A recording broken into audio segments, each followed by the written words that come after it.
you're watching, of course, our daily Statistically Speaking special show on Who's Winning 2024. We're bringing to you the People's Pulse, and today our focus is on Assam, which will vote in 3 phases in the upcoming Lok Sabha polls. Assam is now BJP's CM Himanta Biswa Sharma's stronghold. The NDA alliance in the state, which comprises of BJP, Assam Gana Parishad and the United People's Party Liberal, will be facing a battle with the India alliance of the Congress and the Assam Jatiya Parishad. We had a survey in the state of Assam to understand people's pulse. We tried to take a look at the issues that are important for the voters and which party they trust the most. So let's quickly go across and show you the results of this survey. Let's put them out now. What people in Assam are saying in the first question we asked them.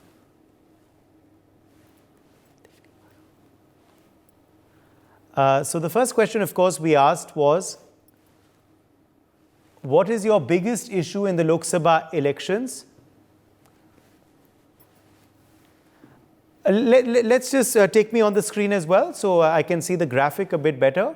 You can come to me on the screen, and you can also put the graphic next to me so that the entire graphic can show. So there you have it. So clearly, of course, what is your biggest issue in the Lok Sabha polls?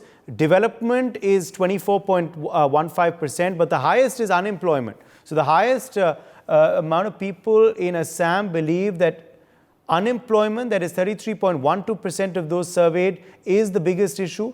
24.15%, of course, people believe it's development. The total sample size of the survey is 5,180. And inflation is number 3 at 23.93%. Corruption, 7.69%. None of these is what 11% people have said. Let's quickly go across to more answers, more results thrown up. So on what basis will you cast your vote in the Lok Sabha elections was the next question we asked our the people being surveyed.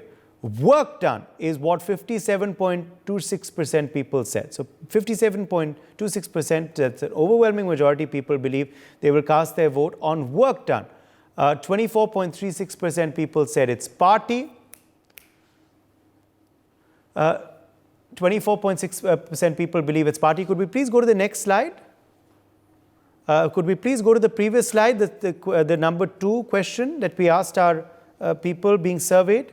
Let's go to the second question again, please, if we can. Yes, there it is. So 24.36% people believe that it's party on the basis of what they'll vote on. 16.02% people believe that it's candidate.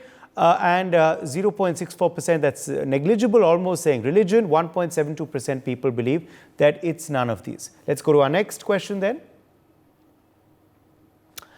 How has Narendra Modi performed as Prime Minister is what we asked the voters as well. The next question, 37.96% people believe that he's done a good job. So that's a big majority for a good job for Narendra Modi. 25.28% believe very good. 28.75% people, that's also quite an amount there, saying poor. And 8.01% people saying that they can't say. Let's go to the next question. How will the Modi factor work in the Lok Sabha elections? Well, it will affect the BJP in a good way, say 31.24% people. It will affect the BJP in a very good way, is what 28.54% people say. It will be an average effect, say 20.67% people. Not good way, say 15.61% people, and 3.94% people believe they can't say. Let's go across to the next question. We asked our the people being surveyed, who do you think will form the government in 2024? Overwhelming 54.12% people believe it's going to be the NDA. 28.12% people say it's the India alliance. 10.19% people say it's a government with regional alliances. And 7.57% say they can't say. So clearly, of course, overwhelming majority there saying that it's going to be the NDA that will form government. Let's quickly go across now to our guests joining us on the broadcast. We have Pulak Gohen, BJP General Secretary from Arunachal Pradesh. Raman Jha, Congress spokesperson, is also joining us live. Sumitra Goenka, political analyst, is live with us. Chandni Preeti Shah, political analyst, is joining us live. Manasvi Thapar, political analyst, is also live with us on the broadcast. Let me begin with you first. Pulak, on what you make of the results of this survey and what you believe the main issues this time around in Assam will be.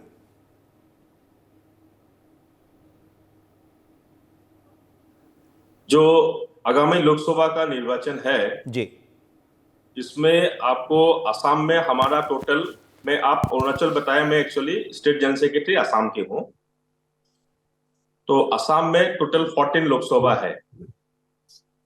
14 Lok Sabha के इस बार हमारे जो लक्ष्य है, इस बार 13 लोकसभा जीतने की हमारे उम्मीद है इसमें, और उसी कोशिश में हमारे कार्यकर्ता काम कर रहे हैं।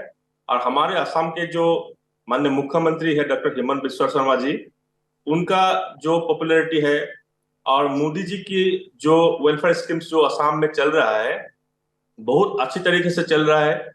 हमारे कार्यकर्ता जो घर घर में जा रहे हैं, तो उनका बहुत ही एक समर्थन है, एक पॉजिटिव मतलब उसका एक फीलिंग्स है सबके बीच में, और सभी लोग बता रहे हैं कि इस बार तीसरे बार के लिए मोदी जी को भारी बहुमत से लाना है। तो इसीलिए हमारा इसमें 14 लोकसभा के अंदर से 13 लोकसभा निश्चित रूप से असम से विजित होकर जाएंगे, और मोदी जी का समर्थन में आपको केंद्रीय सरकार में हमारा भागीदारी रहेंगे। Yes, okay. पुलक कोइन, इस बार हम देख रहे हैं सर्वे में कि काफ़ी लोग यकीनन बोल रहे हैं कि एनडीए सरकार लौटेगी, मगर प्रधानमंत्री नरेंद्र मोदी के परफॉर्मेंस पर काफ़ी लोग पुअर भी कह रहे हैं आसाम में। इसको आप किस नज़रिए से देख रहे हैं? आपका क्या इंफॉर्मेशन मालूम नहीं है, लेकिन मोदी जी का खास करके केंद्रीय सरकार का जो 2 साल का आपका कार्यक्रम सरकार चला है, ये असम में हर क्षेत्र में विकास ही हुए हैं। आप रोड सरफेस बोलिए, एयर सरफेस, एयर बोलिए, एयर कनेक्टिविटी बोलिए, आपका रेल कनेक्टिविटी बोलिए, हर तरह का जो नॉर्थ ईस्ट और असम का डेवलपमेंट हुआ है वो देखने लायक है। आपका असम में हेल्थ सेक्टर में काफी विकास किए हैं, और सभी इंफ्रास्ट्रक्चर के क्षेत्र में जो सपोर्ट मोदी जी का तरफ से नॉर्थ ईस्ट खास करके असम के लिए रखे हैं, तो ये आदमी को जमीनी स्तर पर दिखाई पड़ रहे हैं। तो मुझे मालूम नहीं वहां पर कैसा आपका जो उम्मीदवार है उनको जिताने का इसमें आपका व्यवस्था करेंगे। से अब रमन झा की राय ले लेते हैं, कांग्रेस पार्टी का क्या पक्ष है जान लेते हैं। Raman Jha, come in here on your first reaction to the survey results. You know what the survey is indicating for Assam, and which way you believe Assam will vote this time. देखिए, आपके सर्वे में नमस्कार सबसे पहले, और मैं आपके सर्वे की बात करता हूं कि आपके सर्वे में भी दिखाया गया है कि लोगों ने किस मुद्दे को इस बार चुनाव में चुना है। आपके जो सर्वे है उसमें दिखा रहा है कि बेरोजगारी का जो मुद्दा है, बेरोजगारी का मुद्दा 33% है, महंगाई तकरीबन 23%, 24% के आसपास आपके सर्वे में दिखाया गया है, और विकास का मुद्दा माना गया है। तो बेरोजगारी पिछले 40 साल के अपने चरम पे है। आज वाजपेयी जी की सरकार में, माफ कीजिएगा, मोदी जी की सरकार में देश में बेरोजगारी की समस्या ऐसा है कि लोग एक राज्य से दूसरे राज्य तक जा रहे हैं, कहीं भी जा रहे हैं, काम नहीं मिल रहा है। सरकारी परियोजनाएं बंद होती जा रही है। जितने बैंकिंग सेक्टर ले लीजिए उसको प्राइवेटाइज किया जा रहा है, रेलवे सेक्टर ले लीजिए, एयर सेक्टर ले लीजिए, सब जगहों को प्राइवेटाइज किया जा रहा है, और युवाओं में नौकरी नहीं है, बेरोजगारी बहुत ज्यादा है, और जो आपके सर्वे में भी दिखाया गया है। तो ये निश्चित है कि इस बार का जो युवा है वो मोदी सरकार को वोट नहीं देने जा रहा है, खासतौर पर असम और पूरे भारत में हम देख रहे हैं। और महंगाई तो चरम पे है, ये महंगाई पे बात ही नहीं करते हैं। चावल दाल से लेके खाने पीने के चीजों से लेके किरासन और गैस जो घरेलू उपयोग की चीजें हैं उसमें भी भारी महंगाई है। आज हमारी माताएं बहनें जो घर चलाती हैं उन्हें घर चलाना मुश्किल हो गया है, लोगों के जेब में पैसे नहीं है। ऐसी परिस्थिति में इस बार लोगों का वोट भाजपा के खिलाफ जा रहा है, और आप निश्चित मान लीजिए कि पूरे भारतवर्ष के साथ साथ असम में भी इसके जो परिणाम है वो भाजपा को झेलना होगा।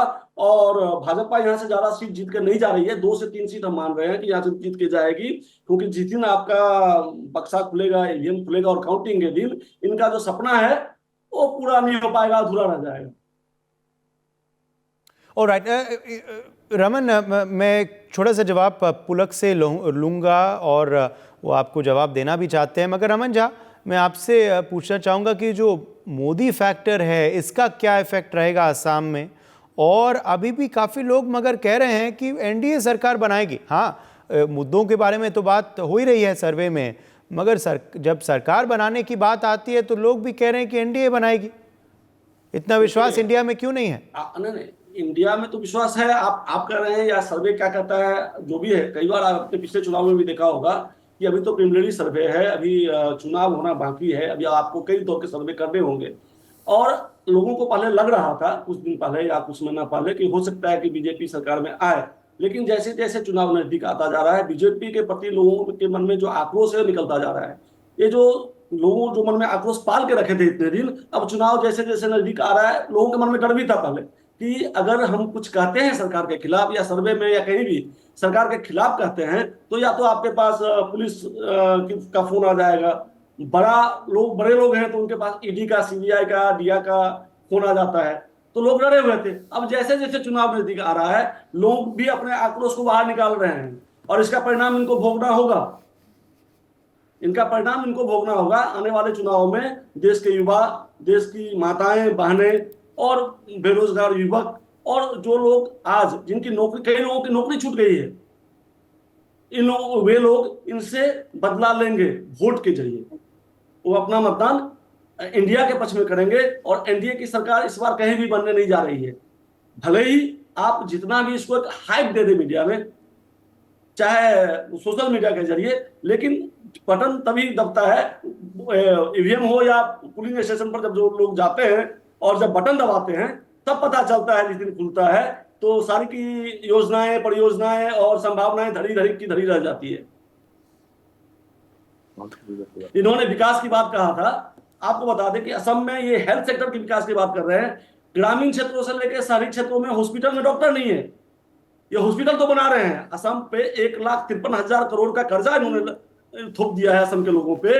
ये हॉस्पिटल बना रहे हैं लेकिन वहां डॉक्टर नहीं है।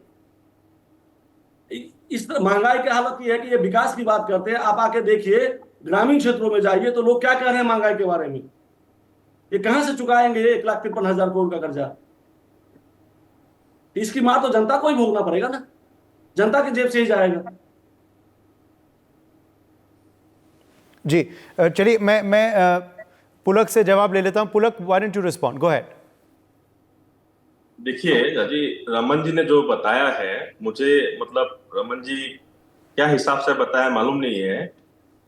कांग्रेस ने असम को, खास करके नॉर्थ ईस्ट को, आफ्टर इंडिपेंडेंस उन्होंने 50 से 60 साल तक राज किया।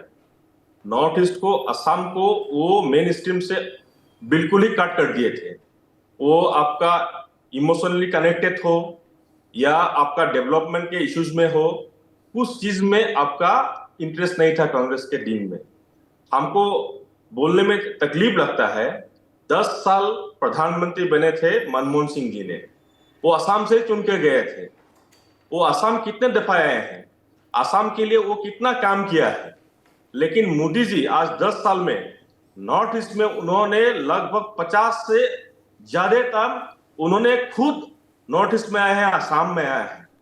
विकास के बारे में अगर बोलेंगे, कांग्रेस के जमाने में हमारे कितने मेडिकल कॉलेज थे, आज हमारे ऐसा अवस्था में आ गए, हम हर डिस्ट्रिक्ट में हमारा मेडिकल कॉलेज बन रहा है, एम्स बन रहा है असम में एम्स शुरू हो गया। इसमें ये परिवर्तन है मोदी जी का 10 साल का। और 50-60 साल का जहां से हमारा प्रधानमंत्री चुन के गए थे।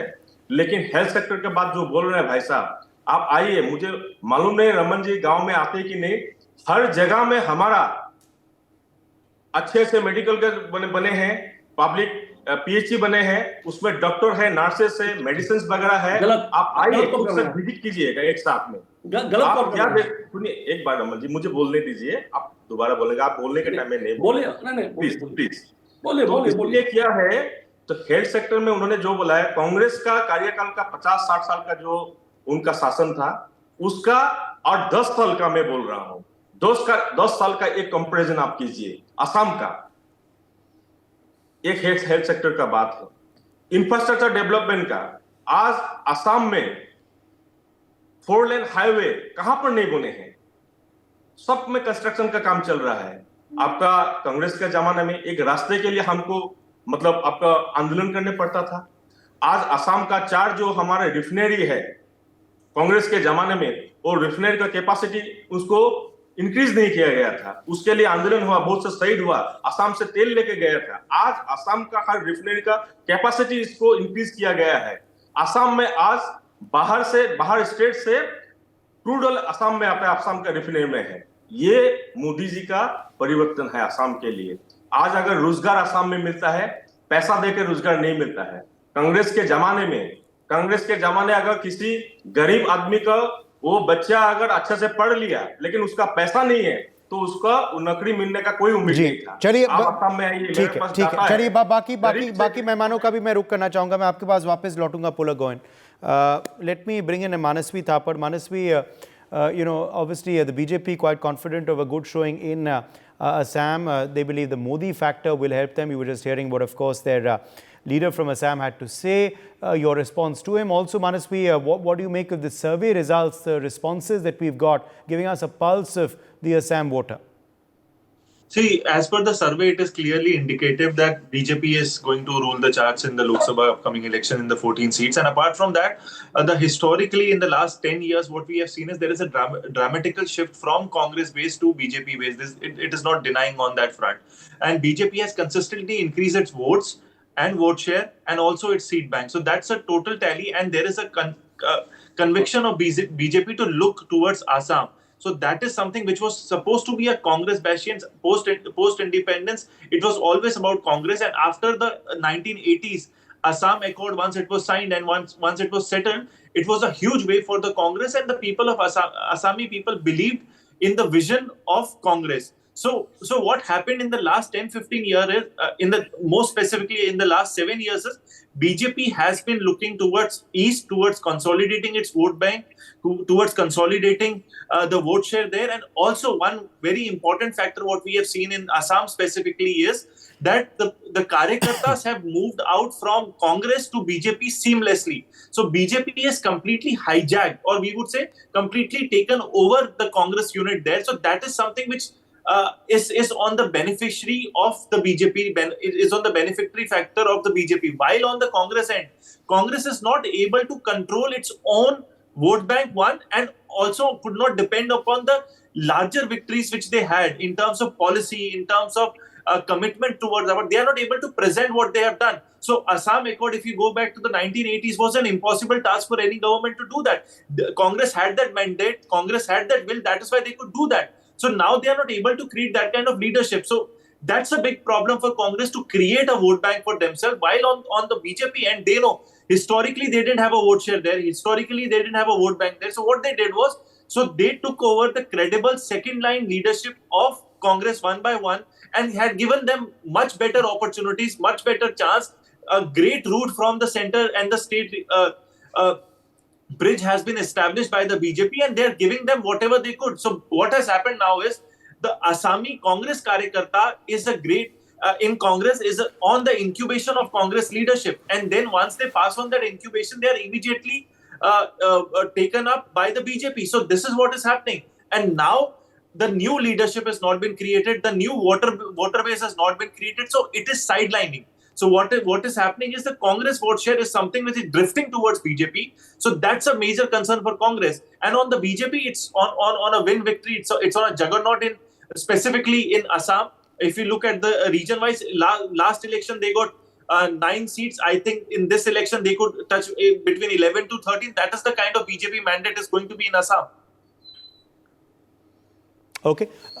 Let me get in Chandni Preeti Shah as well. Chandni Preeti Shah. Clearly, of course, confidence of BJP, but many believe that there is anti-incumbency as well that is setting in states and regions where they've already maxed out, where they've got a lot of seats in previous elections. Chandni, how do you view that viewpoint? You can, of course, respond to Manasvi's points also, and also the survey results. Your first take on the survey results and what they're indicating. See, after watching your survey results, I think the stand of the people of Assam is very clear. Himanta Biswa Sarma is a dynamic leader. Okay, he's blunt, he's unapologetic, he works for the people's mandate. I mean, he has a hands-on approach to governance. He conducted 112 cabinet meetings that resulted in 1,500 decisions with a 90% implementation rate. All right, he enhanced the gross state domestic product. He boosted road networks. He boosted infrastructure. He boosted policing, healthcare, urban development, agriculture. He focused on skill development, right? So, he supported the dairy farmers also. 2023 was declared as the most successful year for anti-drugs operation in Assam. There is state cancer institutes that are being inaugurated. A previous panelist said that there is AIMS that is being inaugurated. The unemployment rate today in Assam is like much lower when you compare it to the other states. I mean, it stands at 1.5% in rural, 6% in urban areas. Assam has started attracting foreign direct investments. In the Global Investment Summit that was there in Guwahati, Assam attracted investments from UK, US, Australia, Canada, Germany. I mean, Mr. Biswa started Atmanirbhar Assam Abhijan that created close to 1 lakh jobs, and it fostered the economic self-reliance of the state. In the last 14 months alone, more than 17,000 jobs have been created, and the investments that have been come in, that is totaling at around rupees 13,300 crores. I mean, now look at INDA alliance. Is there even an alliance in Assam, or are they contesting individually? Because they went there as an alliance in the Bharat Jodo Yatra, right? Then what happened? They could not form an alliance because there was no convenience. The Congress is infighting due to delimitation. Maulana Badruddin Ajmal of AIUDF says that we left 11 seats for Congress, but they are not ashamed. They gave the walkover to BJP on those 11 seats, and they call us B team. These are the kind of statements, that's the kind of kite fight that is going on in the opposition. And look at the clarity of BJP. Like, they will continue their alliance with AGP and UPPL, with them contesting 11 seats out of the 14 seats, AGP contesting 2 and UPPL contesting 1. So that's the kind of allies you need, who wants to thrive for the betterment of the nation, not just one's own pocket. So this Lok Sabha elections, what I predict is NDA to win at least, around 12 seats out of 14, and Congress maybe 1 or 2 seats. Okay, Sumitra Goenka, come in here on your take on the survey findings. What you believe are the issues that the Assam voter will cast their vote on? What is affecting the people the most this time around, and the sense that you're getting of the pulse of the citizens there? Okay. So, hi Uday, good evening. I think the most important thing is this government has highlighted the strategic location that Assam has. So the Act East policy of the government has really gained a lot of significance, and Assam has been made the hub for these kind of development. So basically, when you are looking at the prime geographical positioning of Assam, it gives a lot of access to certain neighboring countries like Bangladesh, Bhutan, Nepal, Myanmar, Thailand, and even up to China to some extent. And certain things you have to note here is that earlier the Assam and the Northeast were basically considered to be some location which was typically unreachable. But the most important thing which has happened in the past 10 years is that Assam has become reachable due to the efforts, due to the tremendous efforts which have been taken in terms of boosting the infrastructure. And when you talk of infrastructure, we talk about more than 25 industrial estates, integrated infrastructure development depots, growth centers, mini industrial estates. One very important thing which has given boost to Assam is the bamboo, the bamboo trade, which has been encouraged, which is providing employment to several people in Assam, because bamboo is one of the highest growing from Assam. So these are some of the things which have happened. Then the national waterways, which has given a boost to Assam, because we know that Brahmaputra is a huge factor in Assam, and using the Brahmaputra to create waterways. So these are some of the things which have encouraged employment. I have several relatives in Assam, and I can see the kind of difference in how they are getting treated there. Earlier, for a simple medical reason they had to come to Mumbai or they had to go to Chennai. But today they have the hospitals, they have the facilities in Assam, and I have recently also heard that many more opportunities are coming up in Assam in terms of investments, in terms of job opportunities, and the entire northeast region, because of Assam, and the developments which have happened in Guwahati and other areas, like, Sibsagar or Lakhimpur and others. Because of this, we can see a lot of growth and development happening there. So they no longer have to depend on relocating out of Assam for opportunities. The MSME industry has been given a lot of boost because a lot of people are dependent on MSME industry. The startup industry, especially, the youth are actually pitching, and there is a separate fund in the startup industry which is allocated for the growth of Northeast region. So these are some of the things which are creating a lot of opportunities for people. And I think, coming to the political side, if you look at the leadership, the panelists before me spoke about how Hemanta Biswa Sarma is actually leading, and I think the biggest mistake which Congress has done is to let him go away out of Congress. And today he is one of the most successful chief ministers. Assam is today one of the fastest growing states in India. And I am sure that, there are certain inherent problems like migration or the population, disbalance due to people of certain neighboring countries, coming into Assam. So he has done a lot of steps to curb all this, and now the people of Assam are quite happy with it. If you look at the earlier days where there was a lot of insurgency as well as violence in Assam, today we don't face such a situation. I remember earlier days people used to tell me that on the river Brahmaputra also there were people who used to stand with guns from the military, and they had to protect the river bridges. But today I think it is a much different scenario. The tourism industry has seen unprecedented growth because more than 1 crore people are visiting the state of Assam, and then of course the neighboring areas also like Meghalaya and all. So this is something which is really giving a new identity to Assam. And today the situation in Assam is completely different with the kind of projects which are running in Assam, the attention which has been given by the different ministries, the visit of not just the Prime Minister but also several other central ministers who have started going to the Northeast, and several airports and railways and other initiatives which have come up. And I think this is giving a lot of confidence to the people of Assam that they are no longer neglected. And that is why I think your survey very clearly points out that when it comes to Assam, the people will vote for whatever has happened, the development in the past few years, and the leadership of BJP, which is actually fueling that development.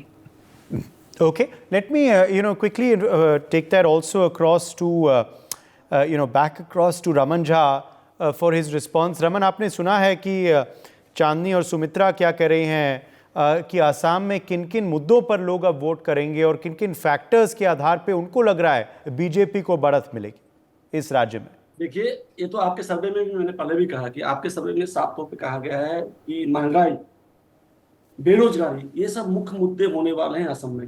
क्योंकि असम में खास तौर पे आप ध्यान दीजिएगा कि यहाँ आपको मगर वे मोदी फैक्टर और विकास जो हेमंतो शर्मा ने करवाए उसको लेकर बयान दे रहे हैं कि उससे शायद चीजें बदल सकती।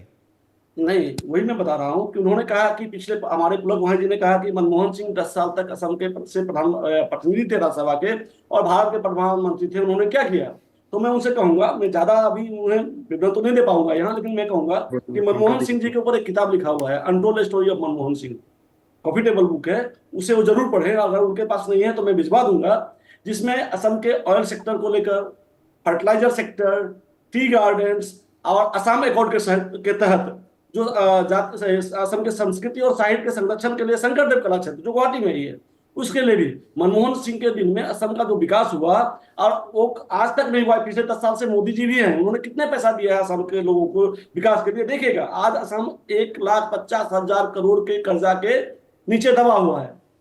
और आप लोग कह रहे हैं कि रोड सेक्टर में उन्होंने कहा, तो आज भी अभी चले जाइए, आपके रिपोर्टर्स होंगे और कि आप चले जाइए गुवाहाटी से अपर असम की तरफ, 10 साल से एनएच बन ही रही है।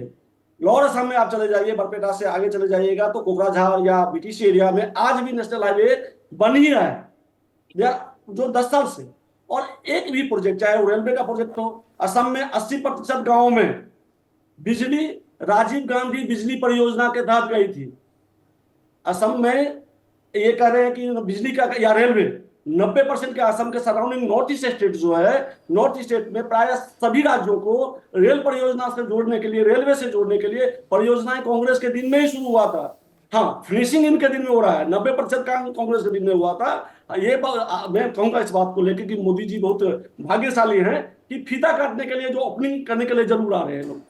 तीसरा चीज इन्होंने कहा कि नॉर्थ ईस्ट पॉलिसी में मणिपुर भी नॉर्थ ईस्ट में ही आता है।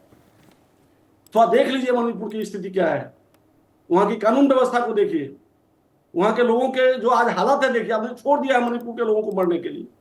ये भाजपा की नीति है, उन्हें सिर्फ सत्ता चाहिए, सिर्फ वोट चाहिए।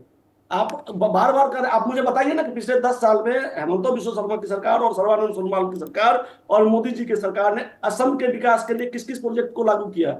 असम में अभी हमारी एक बहन बोल रही थी कि यहाँ असम में इन्वेस्टमेंट पॉलिसी के तहत कितना इन्वेस्टमेंट आया असम में, आप बताइए ना पिछले 10 साल में कितने उद्योग लगे हैं, जो लगे थे वो भी बंद हो रहे हैं। एमएसएमई की तरह कितना उद्योग लगा, बता दीजिए आप बताइए। असम की विकास की जब बात करते हैं तो कितना बेरोजगारी की का क्या डाटा है, आप बताइए। 40 साल तक जितना बेरोजगारी नहीं था भारतवर्ष में, और असम में भी आज सबसे ज्यादा बेरोजगार हैं हम। आपने अभी उन्होंने कहा कि देखिए सिटीजनशिप अमेंडमेंट एक्ट के तहत जो आप लागू हुआ है पूरे भारतवर्ष में, इसका इफेक्ट असम पे लगेगा, क्योंकि का से ज्यादा प्रभावित होगा असम। असम 2 बार भाषा आंदोलन झेल चुका है। असम के लोगों का अस्तित्व पे खतरा होगा का, जब पड़ोसी राष्ट्र के लोगों को, पड़ोसी राज्यों के से लोग जब राष्ट्र से आएंगे और यहाँ जब उनको नागरिकता दी जाएगी। असम का साफ कहना है, हम असम अकॉर्ड को मानते हैं। असम के विकास के लिए एक कांग्रेस सरकार ने अपने ही सरकार को भंग कर दिया था। जब असम अकॉर्ड हुआ था, राजीव गांधी प्रधानमंत्री थे और असम में हितेश्वर सैकिया की सरकार थी। असम आंदोलन से जुड़े अगोपा जो पार्टी है, उसके बाद असम गण परिषद पार्टी बनी। आंसू के नेतृत्व समय प्रफुल्ल महतो भी थे, और आंसू के आज 2 अध्यक्ष सरकार में कैबिनेट मंत्री हैं, जिनका विरोध ही था बांग्लादेशियों को भारत में नहीं आना है। बहुत बड़ा आंदोलन हुआ था असम में। आज इनके दल में असम गण परिषद के 2 जो पूर्व अध्यक्ष आज इनके कैबिनेट में मंत्री है, आज आवाज नहीं उठा रहे हैं, वो मौन है। जब भाषण, अभी पिछले बार जब का आंदोलन हुआ था तो 5 लोगों को सड़क पे गोली मार दी गई थी का आंदोलन को दबाने के लिए। तो इनके भाषा पे, इनके जो अस्तित्व पे खतरा है सिटीजनशिप अमेंडमेंट एक्ट। आप आइए, हम किसी भी भारतीय जो दूसरे राष्ट्र में जो हिंदू लोग हैं या जो भी अल्पसंख्यक हैं दूसरे राष्ट्र में, अगर वो भारत में आते हैं तो आइए, लेकिन इसका ध्यान रखिएगा कि उस सीमा से लगा हुआ जो राज्य है उस पर उसका असर ना पड़े। ले जाइए उसे गुजरात में ले जाके बसाइए, ले जाइए उसे मध्य प्रदेश में ले जाके बसाइए, उनको बसाइए। भारत में उनको रहने का अधिकार है। हम ये नहीं कहते कि दूसरे देश से पीड़ित जो भी हिंदू आ रहे हैं भारत में, उसको भारत की नागरिकता नहीं दी जाए, क्योंकि 1955 का में तो आप अमेंडमेंट कर रहे हैं, सिटीजनशिप अमेंडमेंट एक्ट तो पहले से ही है। लेकिन आप क्या कर रहे हैं, हमारा यही कहना है कि आप जो असम आंदोलन जो हुआ था, असम अकॉर्ड को भी मानिए। हमने माना है 24 जनवरी 1971 तक जो भी लोग आए हैं भारत में, जो भी बांग्लादेश से जो लोग असम में आए थे, उन्हें हमने स्वीकारा है। अब उसके बाद जो लोग आ रहे हैं, आप उन्हें भारत के विभिन्न राज्यों में भी बसाइए, तो इसका प्रत्युत्तर तो असम के लोग देगा जब उनके अस्तित्व पर इस चीज का असर पड़ेगा, जब उनके भाषा पे, उनके सामाजिक ताने बाने पे इस प्रकार का असर पड़ेगा। और ये आपको इस बार के चुनाव में दिखेगा, इसका परिणाम इस बार के चुनाव में आपको दिखेगा। युवा नाराज है, जो जातीय संगठन के लोग हैं वो नाराज हैं, क्योंकि उनको लगता है कहीं ना कहीं ये सरकार उनके साथ खेल कर रही है। जी पुलक का जवाब देना चाह रहे हैं। जी पुलक। तो रमन जी ने बताया है, मैं तो एक बात पहले बोलना चाहूंगा, जो असम में बोल रहे कांग्रेस का अच्छा रिजल्ट होगा, कांग्रेस का राहुल गांधी आया था असम में न्याय यात्रा के लिए, वो न्याय यात्रा करके चला गया, कांग्रेस का सारा लोग बीजेपी में आ गया। वो बोला है क्या, राहुल गांधी से बीजेपी कांग्रेस नहीं चल पाएगा, इनका लीडरशिप नहीं है और ये उनका कोई फोकस भी नहीं है और असम के लिए उनका कोई सोच भी नहीं है ना। सुनिए बात सुन लीजिए। हम तो नहीं बोला, नहीं आपको सुनना पड़ेगा ना। आप जो बोले मैंने सुन लिया। नहीं, आप कह रहे हैं कि मैंने बोला कि राहुल गांधी से नहीं चलेगा, ये आप गलत। नहीं सुनिए, आपका सारा अभी कार्यकर्ता लीडर्स जो है वो कांग्रेस छोड़ दिया है, ये तो बात आपको मानना पड़ेगा, तो सही बात है, वो छोड़ दिया। कांग्रेस का एक बूथ में भी कार्यकर्ता मिलने में तकलीफ चल रहा है, ये सही बात है। दूसरे बात सुनिए, सीधा सवाल है आपसे, 30 सेकंड नहीं मुझे बोलने दीजिए। नहीं मैं अभी नहीं, आप ही बोलिए, आप मेरा बात सुनिए, उसका बात बोलिए, मेरा बात सुनिए।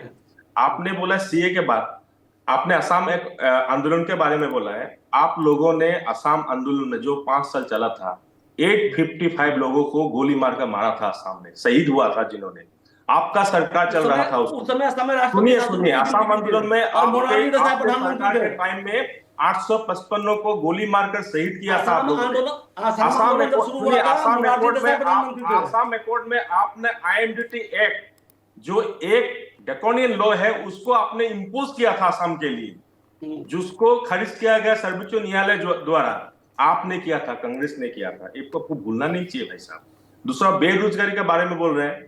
हेमंत बिस्वा शर्मा जी ने जब 21 के चुनाव में आया था, उन्होंने बताया था मैं आने के बाद 1 लाख युवक को नौकरी दूंगा, उनका मेरिट के बेसिस से।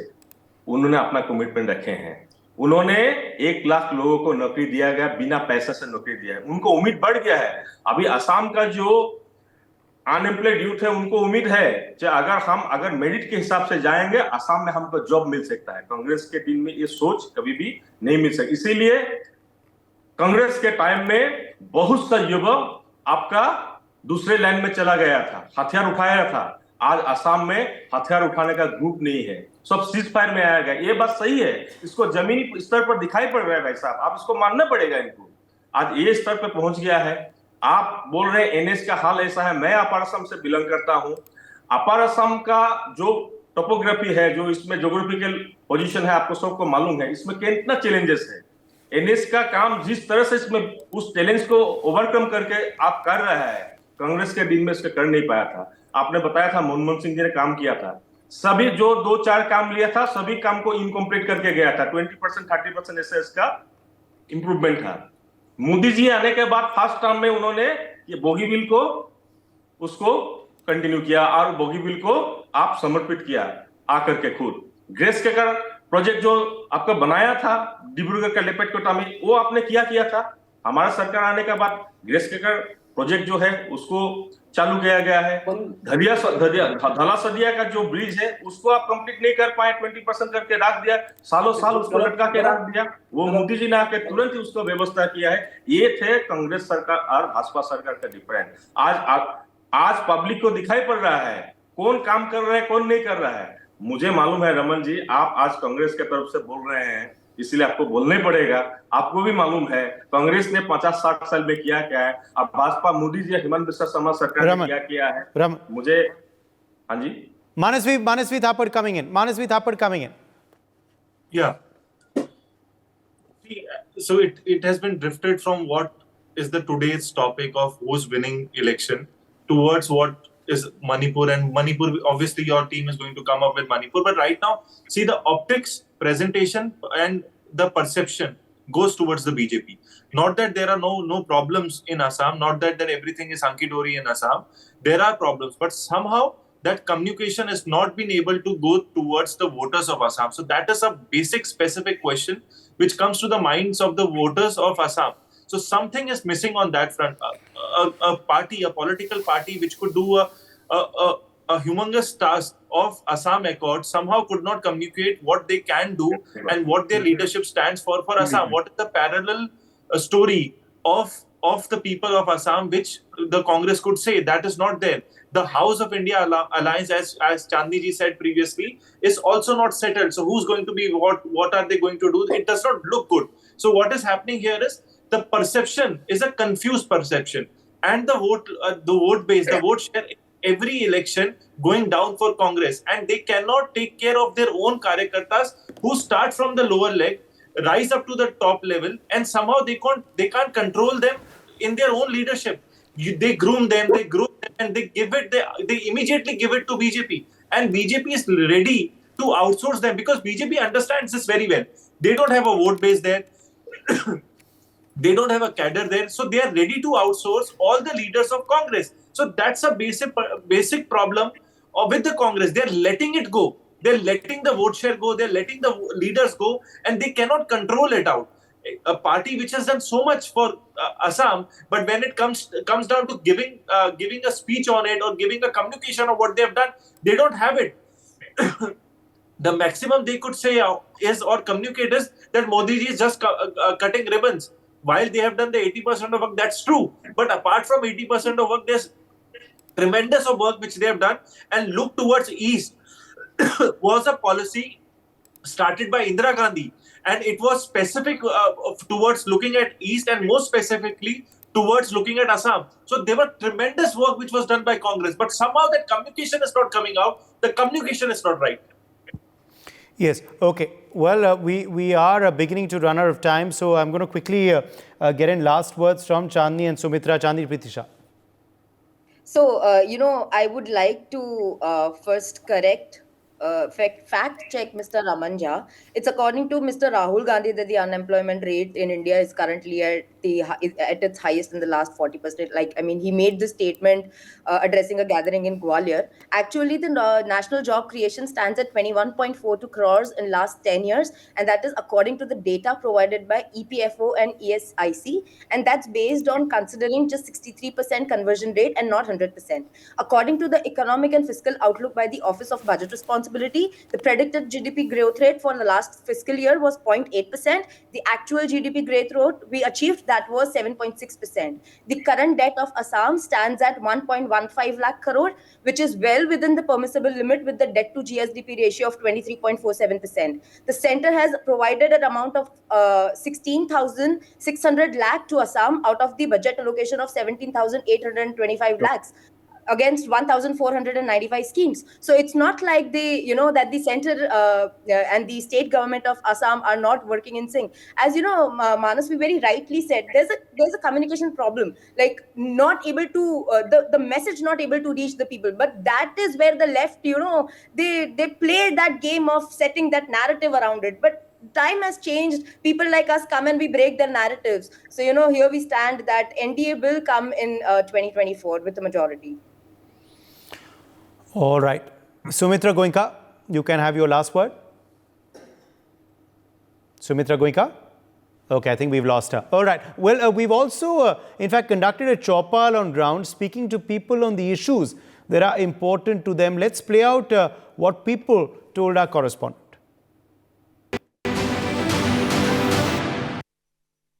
Hello, I am Vijay Sharma. I am here in Dibrugarh Lok Sabha constituency और इस लोकसभा चुनाव में चुनावी माहौल क्या है इसकी जानकारी लेने हम उपस्थित हुए हैं. डिब्रूगढ़ लोकसभा क्षेत्र जो 13 नंबर लोकसभा क्षेत्र है और यहाँ के लोगों का चुनावी मूड जानने की कोशिश करेंगे, चुनावी माहौल जानने की कोशिश करेंगे, लोगों से ये जानने की कोशिश करेंगे इस बार उन्होंने लोकसभा चुनाव में किस तरह का मूड बना के रखा है और उनका मत किस ओर है और उनका जनमत क्या है.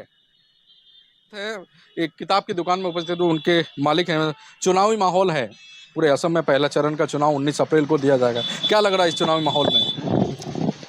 चुनाव में माहौल तो बीजेपी के पक्ष पे है. सर्बानंद सोनोवाल जी भारी मतों से जीतेंगे. असम के मुख्यमंत्री डॉक्टर हिमंत बिस्वा शर्मा हैं. उनका कामकाज आपने देखा है. आपको क्या लगता है किस तरह से उनके कामकाज से आप संतुष्ट हैं और कितने नंबर उन्हें देंगे आप? मैं उनको 100 में से 90% दूंगा. उनके कामकाज से कितना? काम का बहुत अच्छा है, बहुत अच्छा डेवलप हुआ. बहुत सारी व्यवस्थाएं सुधरी, बहुत सारी चीज़ों का विकास भी हुआ है.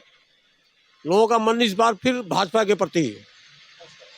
चुनावी माहौल है. डिब्रूगढ़ लोकसभा क्षेत्र में है. तिनसुकिया जिला अहम डिब्रूगढ़ लोकसभा क्षेत्र में अहम जिला आता है.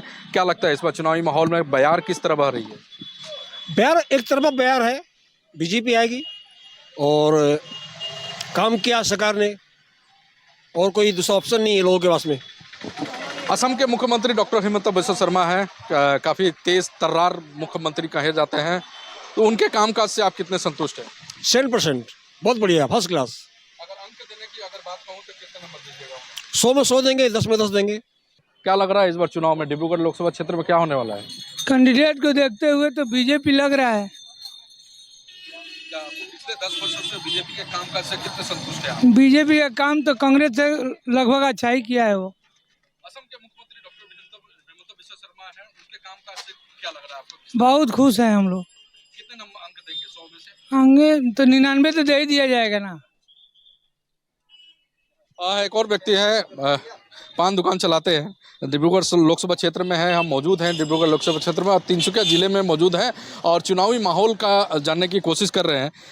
चुनावी माहौल है, 19 तारीख को वोट डालने जाया जाएगा, पहला चरण का चुनाव है। क्या लगता है इस चुनावी माहौल में डिब्रूगढ़ लोकसभा क्षेत्र में क्या होने वाला है? चुनावी माहौल तो एक ही है कि इस टाइम सिर्फ बीजेपी के सिवा कोई दूसरा पार्टी नजर नहीं आ रहा है, यहाँ आसपास भी नजर नहीं आ रहा है।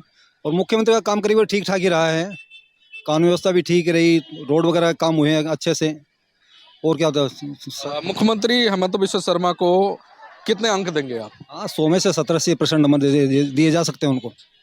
ये बात है, काम अच्छा ही ठीक ठाक है करीब। डिब्रूगढ़ लोकसभा क्षेत्र में हूँ और तिनसुकिया जिले में हूँ और तिनसुकिया जिले के लोगों की मन की बात जानने की कोशिश कर रहा हूँ क्योंकि 19 अप्रैल को पहला चरण का वोट दान होने वाला है।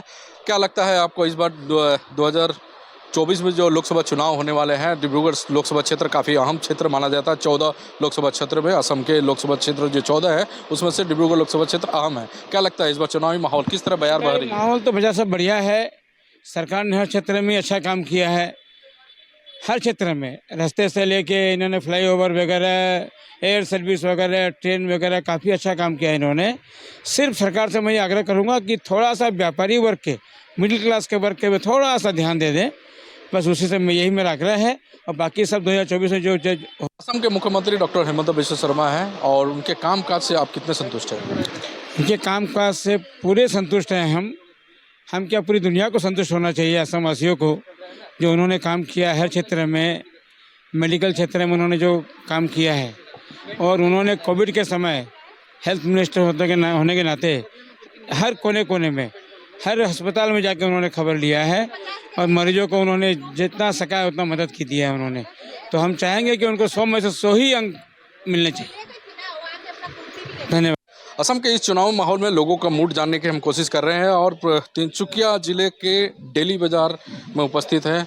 असम में चुनावी माहौल है, पहला चरण का चुनाव 19 अप्रैल को है। क्या लगता है आपको? बहुत अच्छा माहौल अच्छा चल रहा है। चुनावी माहौल में सभी हमारे यहाँ डिब्रूगढ़ लोकसभा से 3 उम्मीदवार मैदान में हैं और सब अपने अपनी कोशिश कर रहे हैं, लेकिन जो रुझान जो दिखाई दे रहा है सबका, वो सर्बानंद सोनोवाल साहब का तरफ में ज़्यादा दिखाई दे रहा है, क्योंकि बीजेपी ने और हमारे सीएम साहब ने बहुत काम हम लोगों का सबके लिए किया है। मोदी सरकार की नीति जो पिछले 10 सालों से चल रही है, आपको क्या लगता है उनकी नीति पे क्या कहना है आपका? उसमें हमको ज़्यादा कमेंट कुछ नहीं करना है। व्यापारी का, हम लोग मीडियम क्लास का व्यापारी के लिए कुछ असुविधा ज़रूर हैं, लेकिन देश हित के लिए बहुत अच्छी है। असम के मुख्यमंत्री डॉक्टर हेमंत बिस्वा शर्मा हैं, उनके कामकाज में कितने संतुष्ट हैं और 100 में से कितने अंक आप देंगे? असम के मुख्यमंत्री, आदरणीय मुख्यमंत्री साहब के काम से हम लोग बहुत संतुष्ट हैं और उनको हम 100 में से 100 ही मार्क देंगे। चुनावी माहौल में डिब्रूगढ़ लोकसभा क्षेत्र के तिनसुकिया जिले में उपस्थित है यार, हम हर वर्ग के लोगों से बात करने की कोशिश करते हैं, उनका मन की बात जानने की कोशिश करते हैं और माहौल के बारे में जानकारी लेने की कोशिश करते हैं। फिलहाल मेरे साथ मौजूद है डॉक्टर साहब हैं, उनसे मैं सीधे जुड़ने की। तो बोलना कठिन है। हम लोग जो देख रहे हैं अभी तक सभी दलों का चुनाव प्रचार में पूरा उभरा, उसका एकदम सामने ही है। 19 तारीख को आपको वोट है, तो त्रिकोणीय लड़ाई जैसा नहीं होगा, आमने सामने दो ही प्रतिद्वंदी होने का एक ठो आशा दिखाई दे रहा है। अभी उतना बोलना भी ठीक नहीं है, लेकिन आज में जितना माहौल है ज़्यादातर एनडीए सरकार की तरफ में ही जा रहा है। ज़्यादातर भीड़ या चाहे प्रचार अभियान एलू का ही सबसे आगे बढ़ा हुआ है। तो देखने जाने से पूर्व मुख्यमंत्री चाहे केंद्रीय अभी मंत्री है सर्बानंद सोनोवाल जी, उनका थोड़ा पहले आगे बढ़ा हुआ है। असम में डॉक्टर हेमंत बिश्व शर्मा का 3 साल पूर्ण होने जा रहा है मुख्यमंत्री के तौर पे। उनके कामकाज से आप कितने संतुष्ट हैं, और 100 में से अगर अंक देने की बात कहूँ तो कितने अंक दीजिएगा? ऐसा हमारे मुख्यमंत्री श्री हेमंत बिश्व शर्मा जी काम तो किए हैं, बहुत काम किए हैं। और काम करने जब जाते हैं सभी को, उनको बोल के नहीं, सभी आदमी को कुछ अच्छा भी हो जाता है, कुछ बुरा भी हो जाता है। तो उसके हिसाब में मैं देना चाहता हूँ मोटा मोटी 85 से 90% उनको देना चाहता हूँ। तो हमने जाना डिब्रूगढ़ लोकसभा क्षेत्र के लोगों का मूड, चुनावी माहौल, और डिब्रूगढ़ लोकसभा क्षेत्र 13 नंबर लोकसभा क्षेत्र में आता है। असम की 14 लोकसभा क्षेत्रों में से डिब्रूगढ़ लोकसभा क्षेत्र है जो काफ़ी अहम है। अहम इसलिए है कि यहाँ पे इंडिया अलायंस के तौर पे के उम्मीदवार के तौर पे लुरिनज्योति गोगोई को यहाँ पे चुनावी मैदान पे उतारा जाता है, जो असम जातीय परिषद के सभापति भी हैं। और दूसरी ओर कहा जाए तो आम आदमी पार्टी के उम्मीदवार के तौर पे चुनावी मैदान पे उतरे हैं मनोज धनवार, और एनडीए के प्रार्थी के तौर पे उतरे हैं असम के पूर्व मुख्यमंत्री सर्बानंद सोनोवाल चुनावी मैदान में है। और ये त्रिकोणीय लड़ाई होने वाली है डिब्रूगढ़ लोकसभा क्षेत्र में, और आने वाले जो चुनाव की गिनती होगी तब पता चल पाएगा जो एनडीए फिर से इस चुनावी जो मैदान है जो डिब्रूगढ़ लोकसभा क्षेत्र, इसमें बाजी मार पाएगी या नहीं। तिनसुकिया असम से Vijay Sharma, India news. For more such videos, subscribe to the NewsX YouTube channel, hit the bell icon.